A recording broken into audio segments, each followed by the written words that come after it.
गुरुर्ब्रह्मा गुरुर्विष्णु गुरुदेवो महेश्वर गुरु साक्षात् परब्रह्म तस्मै श्री गुरवे नमः। तस्मै श्री गुरवे नमः। तस्मै श्री गुरवे नमः। कल के व्याख्यान में हमने उपेंद्र वज्रा छंद पर प्रकाश डाला था। आज हम उपजाति छंद के विषय में अध्ययन करेंगे। उपजाति छंद का लक्षण बहुत सरल लक्षण है, ध्यान दीजिएगा इसको। उपेंद्र वज्रा पुनरिंद्र वज्रा सम्मिश्रिते चेदुपजाति रेशा। उपेंद्र वज्रा और इंद्र वज्रा के मिश्रण से उपजाति छंद बनता है। इसका एक बहुत प्रचलित लक्षण यह है, अनंतरोदित लक्ष्म भाजौ पादौ यदीयौ उपजातयस्ता इत्थम किलासु अपि मिश्रितासु इत्थम किल अन्यासु अपि मिश्रितासु वदन्ति जातिष्विदमेव नाम। अब इसकी वृत्ति पर चर्चा करेंगे हम। यह एक वार्णिक छंद है। इसमें 4 चरण होते हैं। प्रत्येक चरण में 11 वर्ण होते हैं। इंद्र वज्रा में भी 11 हैं, उपेंद्र वज्रा में भी 11 हैं। तो क्योंकि दोनों के मिश्रण से यह उपजाति छंद बन रहा है, इसीलिए इसमें भी 11 वर्ण हैं। यह छंद उपजाति छंद और इंद्र वज्रा उपजाति छंद जो है इंद्र वज्रा और उपेंद्र वज्रा के सम्मिश्रण से बनता है। अब इंद्र वज्रा छंद का हमने लक्षण क्या पढ़ा था 2 दिन पूर्व? स्यादिंद्र वज्रा यदि तौ जगौ गह। वहाँ इंद्र वज्रा छंद होता है जहाँ पर गणों का क्रम क्रमशः तौ जगौ तगण तगण जगौ जगण ग गुरु और गह गुरु होता है, यानी त त ज गुरु गुरु। उसके पश्चात एक बार फिर देखिए इसको। तगण में क्या आता है? तारा ज गुरु गुरु लघु गुरु गुरु लघु। जगण में क्या आएगा? लघु गुरु लघु और गुरु गुरु। इसके पश्चात उपेंद्र वज्रा छंद का लक्षण भी हमने देखा था। उपेंद्र वज्रा में क्या था? उपेंद्र वज्रा जतजास ततो गो जतजास ततो गौ। प्रत्येक चरण में गणों का क्रम क्रमशः क्या रहेगा? जतजा जगण तगण जगण और गौ गह गौ। 2 गुरु जगण तगण जगण गुरु गुरु। जगण में क्या आएगा? ज भान लघु गुरु गुरु लघु गुरु लघु। और तगण में क्या आएगा? ता रा ज गुरु गुरु लघु। जगण में पुनः लघु गुरु लघु और 2 गुरु। आइए इसका उदाहरण, बहुत अच्छा सा उदाहरण है, नीति शास्त्र का यह उदाहरण है, ध्यान से देखिएगा। येषां न विद्या न तपो न दानम ज्ञानम न शीलम न गुणो न धर्मः ते मर्त्यलोके भुवि भारभूताः मनुष्यरूपेण मृगाश्चरन्ति। येषां न, ये में गुरु है ही, शा गुरु है, इसके ऊपर अनुस्वार भी है, गुरु है, और न लघु तो ता रा ज तगण। फिर आइए विद्या। वी के पीछे क्या है? द्या, संयुक्ताक्षर है, तो संयुक्ताक्षर से पूर्व वाला वर्ण भी क्या होगा? गुरु हो जाएगा। तो वी गुरु, द्या अपने आप में गुरु और लघु, न लघु हो जाएगा ता रा ज तगण। त लघु है, पो गुरु है, न पुनः लघु है, तो ज भान। दा गुरु है और न के पीछे हलंत वर्ण है, इसीलिए वह भी गुरु है। तो गुरु और गुरु। ता तगण तगण जगण गुरु और गुरु। स्याद इंद्र वज्रा यदि तौ जगौ गह। आ गया इंद्र वज्रा छंद आ गया। अब दूसरा देखिए इसका उदाहरण, दूसरी पंक्ति दूसरा चरण देखिएगा।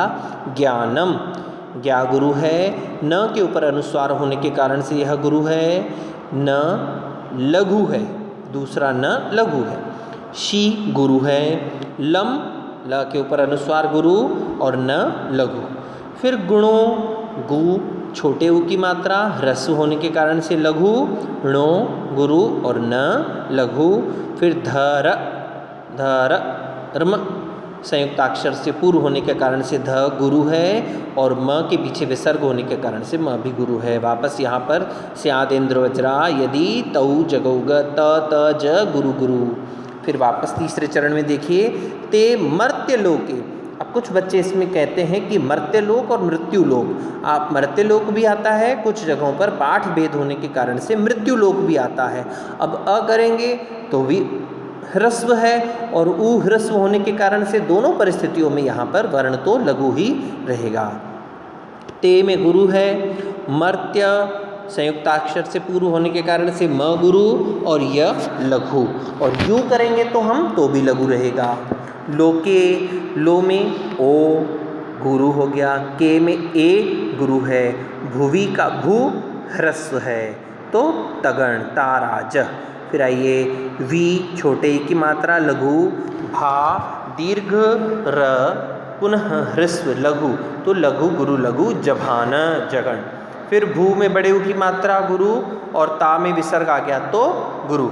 इंद्रवज्रा पुनः आ गया इसमें। तो 3 चरणों में हमने इंद्रवज्रा देखा है। अब देखते हैं चौथे चरण में क्या आता है।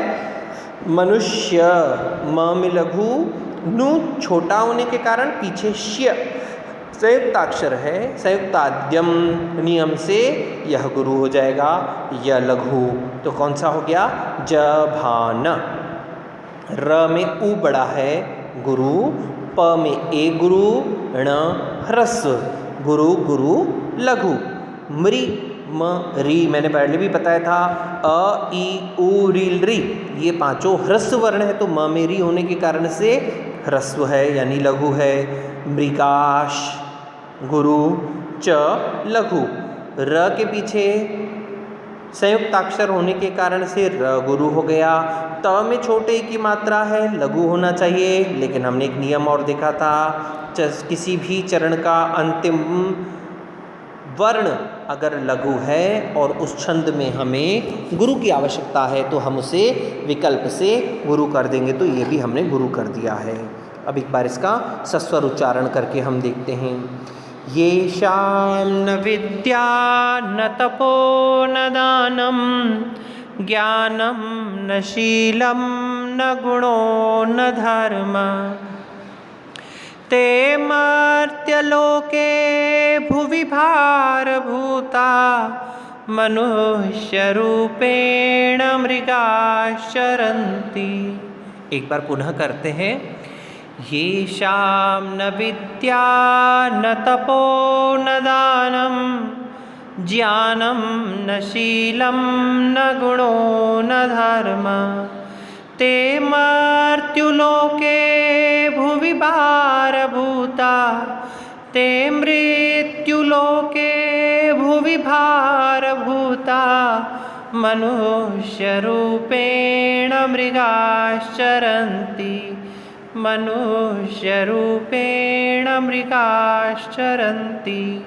अब देखिए, म में अगर री की मात्रा आकर के मृत्युलोक बन जाए तो भी ह्रस्व है, ऊ की मात्रा आके य तो भी ह्रस्व है।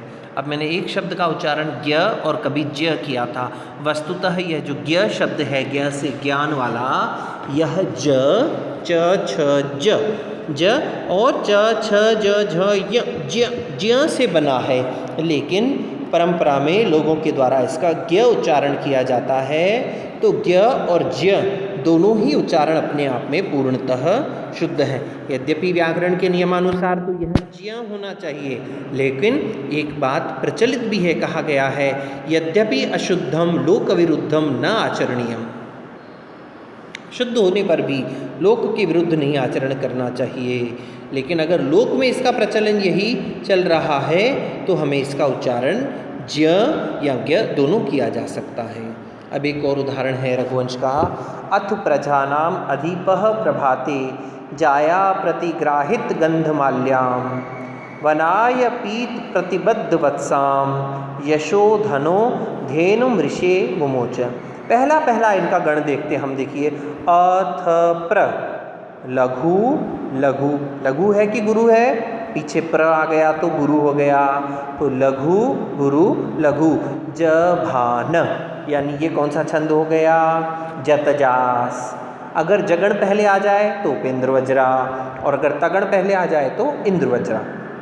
आगे देखिए जाया, जा में क्या है, गुरु, फिर या में गुरु और प्र लघु, तो ता रा ज, तौ जगौ गह, यानी इंद्र वज्रा। पहले में उपेंद्र वज्रा, दूसरे में इंद्र वज्रा।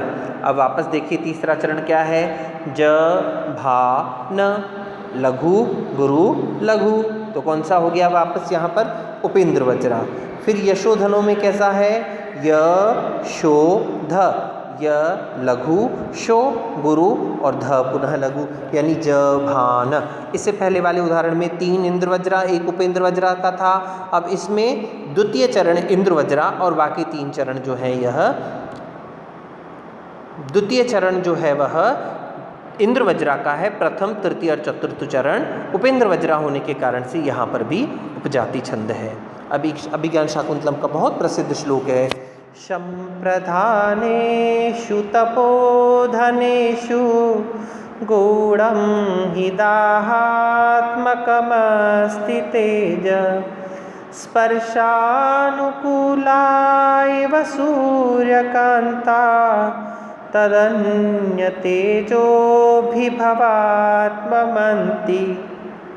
एक बार पुनः, संप्रधानेषु तपोधनेषु गूढ़ं हि दाहात्मकमस्ति तेज, स्पर्शानुकूला इव सूर्यकान्ता, तदन्यतेजोभिभवात्ममन्ति, तदन्यतेजोभिभवात्ममन्ति। अब आपको बड़ा आश्चर्य हो रहा होगा कि हम वापस लक्षण की तरफ क्यों आ गए हैं, लेकिन एक बात और बता दूं, जितने भी छंद के लक्षण हैं वे छंद के उदाहरण माने गए हैं। आप इसमें देखिए अनंत, लघु गुरु लघु, जभान उपेंद्र वज्रा आ गया, पादौय गुरु गुरु लघु, कौन सा आ गया, ताराज तगण आ गया, इत्थम तारा, फिर की में ज तगण आ गया, फिर वदंती लघु गुरु लघु, यह पुनः उपेंद्र वज्रा आ गया। इंद्र वज्रा और उपेंद्र वज्रा, दो चरणों में इंद्र वज्रा और उपेंद्र वज्रा का उदाहरण अभी हमने देखा। एक चरण में इंद्र वज्रा, 3 में उपेंद्र वज्रा था, एक में उपेंद्र वज्रा 3 में इंद्र वज्रा था, लेकिन इस लक्षण में 2 इंद्र वज्रा और 2 उपेंद्र वज्रा के भी उदाहरण मिलते हैं। इसलिए हमने देख लिया 1 3 3 1 और 2 2 वाला मिश्रण, हम तीनों प्रकार के उदाहरणों का अध्ययन कर चुके हैं। कल के विषय में, कल के व्याख्यान में हम 12 वर्ण वाले किसी छंद के विषय में चर्चा करेंगे। तब तक के लिए ओम शांति।